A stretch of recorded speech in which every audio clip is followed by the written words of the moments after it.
안녕하십니까, 이용돌입니다. 켄초이의 프라이빗 자산 운영 11번째 시간 시작하겠습니다.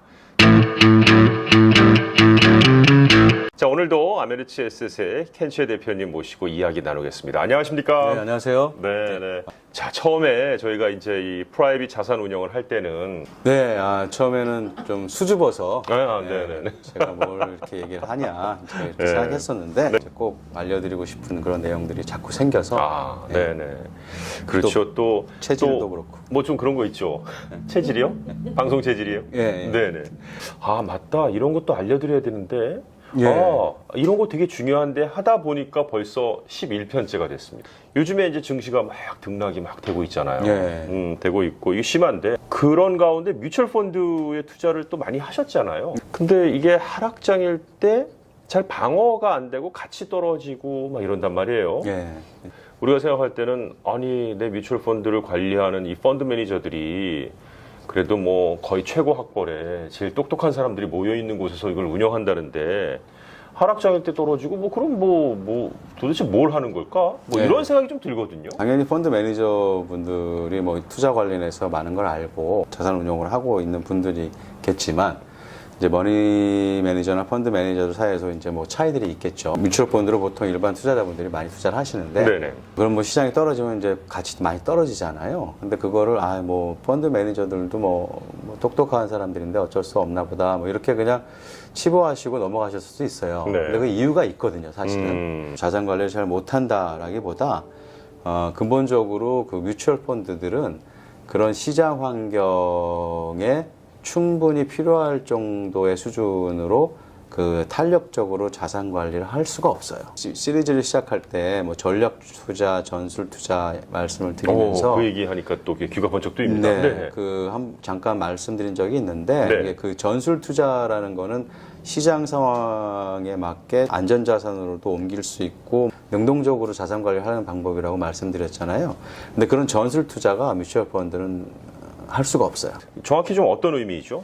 펀드의 자산 운용은 일반 우리가 전술 투자라고 했을 때 그걸 택티컬 애셋 매니지먼트라고 하는데 그쪽에서 하는 자산 운용 방식하고 이제 구조적으로 좀 제한적인 측면이 있거든요. 네. 뮤추얼 펀드들이. 펀드도 그 어떤 시장 환경에 좀 능동적으로 대응하는 능동 투자 아닌가요? 맞죠. 예. 인덱스 펀드를 보통 우리가 수동 투자라고 부르죠. 네네네. 능동 투자에 대비해서. 네네. 근데 이제 일반적으로 인덱스 펀드를 제외한 거의 대부분 시중의 뮤추얼 펀드들은 이제 능동 투자를 하는 펀드라고 볼 수 있는데 다른 시중의 뮤추얼 펀드들을 능동 투자라고 하는 이유는 그렇게 특정 지수에 포함된 걸 그냥 막연히 뭐 트래킹하고 따라가는 게 아니고 펀드 매니저가 자기 펀드의 투자 목적에 맞춰서 종목들을 정하고 사고 또 필요 없는 것들은 팔고 하면서 이렇게 능동적으로 운영을 한다는 의미에서 뮤추얼 펀드도 능동 투자다 이렇게 얘기할 수가 있는 거죠.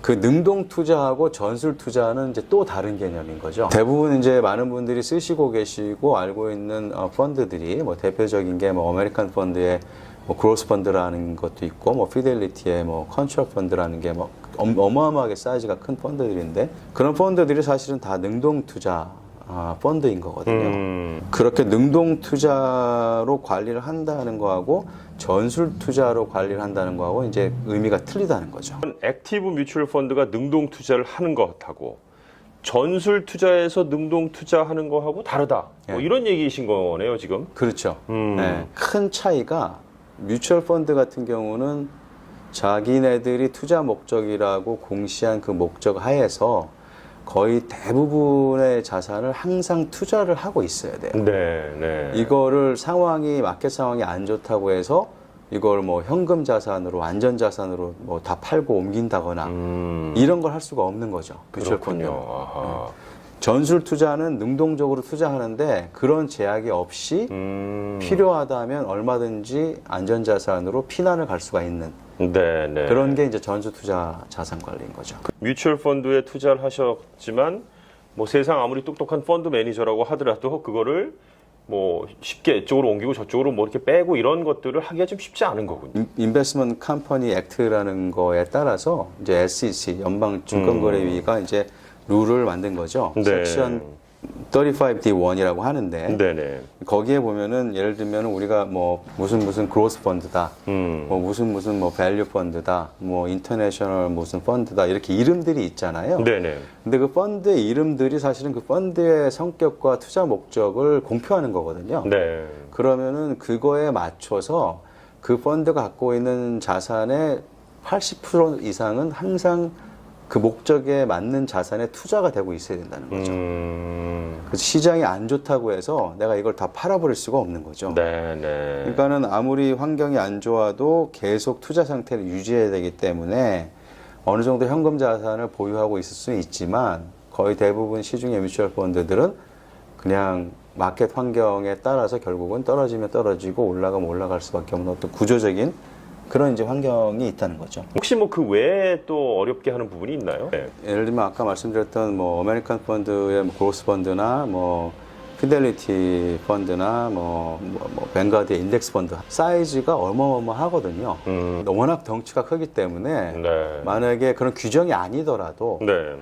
이런 펀드들이 자기가 보유하고 있는 종목들을 다 마켓이 안 좋다고 해서 팔아버리면 시장이 난리가 나겠죠. 왜냐면 물량이 아, 다 나와버리고 다 팔아버리면은 너무 큰 것들이 한꺼번에 움직임이 온다는 거군요. 그래서 현실적으로 그렇게 할 수가 없어요. 그럼 마켓이 다 엉망이 될 거기 때문에 뮤추얼 펀드들은 예를 들어서 내가 그로스 펀드다, 밸류 펀드다 하면은 그 자기네들의 어떤 성적을 비교할 수 있는 벤치마크라는 게 있거든요. 네. 그 벤치마크는 결국은 내가 능동적으로 투자를 하지만 비슷한 자산들을 보유하고 그 비슷한 자산 구성비를 갖고 있고 한 그런 벤치마크인데 내가 혹시 할 수 있다고 해서 다 내 보유 종목들을 팔아버리고 뭐 현금화 해버리고 이런다고 하면 내가 비교할 수 있는 벤치마크가 없어져 버리잖아요. 그럼 그 펀드 자체의 성적을 사실은 판단하기가 힘들어지는 거죠. 비교 대상이 없어지니까. 그래서 이제 그렇게 하지도 않아요. 그런 면에서 이제 효율적이지 못하죠. 아주 비효율적이네요. 네. 네네. 그리고 만약에 뭐 큰 펀드들은 아까 말씀드린 그런 이유 때문에 안 되지만 또 작은 펀드들은 작은 펀드들대로 투자를 계속하면서 수익을 발생시키지 않으면은 자기네들 스스로도 레버뉴가 없어지기 때문에 그걸 뭐 현금화하고 이럴 수가 또 없는 거죠. 작으면 작은 대로. 아, 그러니까 지금 두 가지 말씀해 주셨는데 그럼 아까 어떤 룰 때문에도 안 됐지만 룰이 없다고 하더라도 이 두 가지의 크기 때문에도 그렇고 작기 때문에도 그렇고 계속 그것을 굴려야 하기 때문에 예. 예. 약간 어떤 그런 시장의 관성이 작용을 하는 거죠. 네, 거기서 네. 어떻게 손을 놔버릴 수가 없는 거죠. 예, 투자 상태가 유지되니까 하락장일 때는 어쩔 수 없이 그 상태 유지로 하락을 하는 거고 예. 그거를 어떻게 펀드 매니저라 하더라도 또 이렇게 쉽게 본인이 막아낼 수 있는 건 아닌 거고.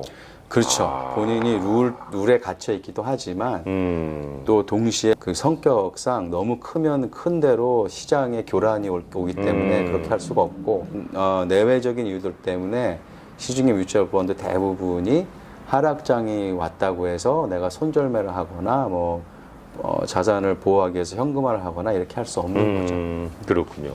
인덱스 펀드가 있잖아요. 예. 많이들 해오시는. 네. 인덱스 펀드는 그럼 어떻게 되는 겁니까? 손발이 묶여 있는 거죠. 더 묶여 있는 거예요? 왜냐하면 수동 투자이기 때문에 음. 일반 시중의 뮤추얼 펀드, 능동 투자를 하는 뮤추얼 펀드에 비해서도 더 룸이 없죠. 왜냐하면 인덱스이기 때문에 그 트래킹하고자 하는 그 특정 지수와 같은 종목들을 보유하고 팔로우를 해야 되잖아요. 그러니까 거기에서 뭐 이렇게 빠질 수가 없죠. 그렇게 되면 더 이상 그거는 그 인덱스 펀드가 아닌 게 되는 거니까. 아, 그러네요. 네, 네. 예, 뭐 그렇게 매니지를 하지도 않겠지만 네. 펀드 자체가 사실 그런 전술적인 투자 요소가 없는 거죠. 인덱스 펀드가 사실은 마켓이 올라가면 마켓하고 거의 비슷하게 더 올라가거나 뭐 내려가면 또 더 내려가기도 하고 결국은 거의 비슷하게 이제 마켓을 그대로 이제 트랙을 하잖아요. 시장 나빠지면 나빠지고 좋아지면 좋아지고. 예, 거의 같은 퍼센티지로 네네. 이렇게 왔다 갔다 하는 게 이제 인덱스 펀드니까 사실은 전술적인 측면이 전혀 없죠. 세상 돌아가는 대로 그냥 따라가야 되네요. 예. 그러니까 뭐 그게 꼭 나쁘다고는 말씀드릴 수는 그렇죠. 없어요. 네네. 왜냐면은 뭐 몇 번 말씀드렸지만 지금까지 투자하실 때 인덱스로만 쫓아왔어도 사실은 상당히 좋았기 때문에 내가 처한 상황이나 어떤 내가 원하는 투자 목적에 비추어서 생각하실 때는 경우에 따라서는 되게 위험하실 수도 있는 거죠. 어떤 경우? 왜냐하면은 뭐 2000년이나 2007, 8년 때의 그런 금융위기 때 하락장만 생각을 하셔도 네네. 그거를 엄청났죠. 그냥 네. 인덱스 펀드에 내가 만약에 전액을 투자하고 있었다고 하면, 그리고 내가 뭐 5년이든 뭐 몇 년 안에 10년 안에 이제 은퇴를 계획하고 계시는 은퇴 자금이었다고 하면 2007, 8년에 한 50%가 빠졌잖아요. 네. 그러니까 그 50%가 빠졌으면은 그거가 회복되는데 벌써 뭐 한 7, 8년 걸렸는데 네. 원금 회복하는데, 그러니까 그 와중에 또 오늘 건드릴 수도 없고 쓸 수도 없고 음. 그 50% 빠진 상황에서 이제 내가 그걸 어떻게 쓰려고 했으면은 이제 계획에 엄청나게 차질이 생기셨겠죠. 오늘도 또 한 번 느끼는 거지만 우리가 어떤 단편적인 시각으로 무엇은 좋고 무엇은 나쁘다라고 얘기할 수 없는 것이고, 본인이 처한 상황과 본인이 어떻게 앞으로 운영해 나갈 것이냐에 따라서 사실 조금 다양하게 돈을 좀 매니지먼트 해야 된다. 뭐 이런 생각을 다시 한번 하게 되네요. 예, 저도 뭐 인덱스 펀드 쓰시고 이제 시중에 그냥 일반 뮤추얼 펀드 쓰시는 게 나쁜 게 아니지만 네. 지금 시장 환경도 특히 그렇고 내 투자 목적이 무엇인가에 따라서도 이제 달라질 수 있기 때문에 그런 거에 따라서 이제 전수 투자적인 그런 방법들도 적극적으로 고려하시는 게 좋지 않을까, 저희들은 이제 그렇게 생각하고 있습니다. 그렇군요. 네. 아, 나는 내 돈은 뮤추얼 펀드야, 내 돈은 인덱스 펀드에 다 있어. 이렇게 하는 것이 때에 따라서는 좋고, 하지만 이런 것이 나의 발목도 잡을 수 있는 경우도 있을 수 있다는 거, 오늘 켄초이의 프라이빗 자산 운영에서 여러분께 전해드린 중요한 또 정보였던 것 같습니다. 아메리츠 에셋의 우리 켄초이 대표님과 함께했습니다. 고맙습니다. 네, 감사합니다. 네.